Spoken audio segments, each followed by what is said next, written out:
Thirikari ya Kenya Kwanza nĩ ĩkĩigithĩtie kĩgĩna gĩa gũtwarithia na mbere mathomo ma university hamwe na honge ingĩ cia mathomo gũkũ bũrũri-inĩ. Maya mokĩte thutha wake kuga atĩ thirikari ya Kenya Kwanza nĩ ĩrakĩgeria ũrĩa ĩngĩhota gũkorwo nĩ yatigĩrĩra atĩ nĩ yakĩhũrana na thĩna wa kĩmbeca na makĩria ĩrĩa yagĩkorirwo kana ĩgĩtũngana namo thutha wa gũkorwo makĩiyũkia ũtongoria wa bũrũri. O hĩndĩ ĩyo kana akĩaria arĩ cukuru-inĩ wa Moi Kisii mwena wa Masaba ya mũhuro, augĩte atĩ arutwo arĩa matakĩrĩ na ũhoti marĩa gĩkoragwo makĩhota kwamũkĩra mathomo ma university.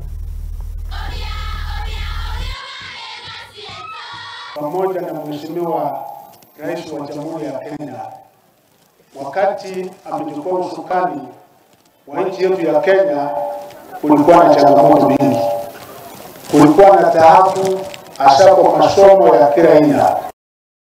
Setu Vice Chancellor ambaye iko hapa, tumeweza kuwa na mikutano mingi pamoja na chancellors na stakeholders wengine. Masomo ya university zetu ilikuwa inaenda chini. Vile pesa kule university mlikuwa mnasikia pending bills ilikuwa imefika bilioni 62, lakini vile Mheshimiwa Rais tumeketi tukasema university education ni muhimu sana katika nchi yetu, ndio tukaanza mtindo mpya wa kupeana pesa ambayo tukasema uwezi linganisha watu wote, kwa sababu kuna wengine ambaye ni matajiri, kuna wengine watoto ambao wanatoka familia ambayo hawataweza kulipa kitu chochote. Ndio Mheshimiwa Rais akatoa hiyo mfumo akasema Wakenya wengi wale watoto ambao wamepita ni wale ambao hawataweza kulipa kitu.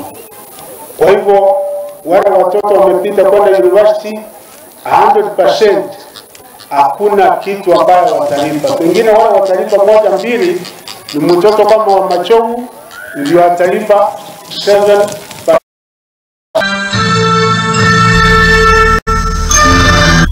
Nao aikari a gĩcigo bunge gĩa Shinyalu kaunti ya Kakamega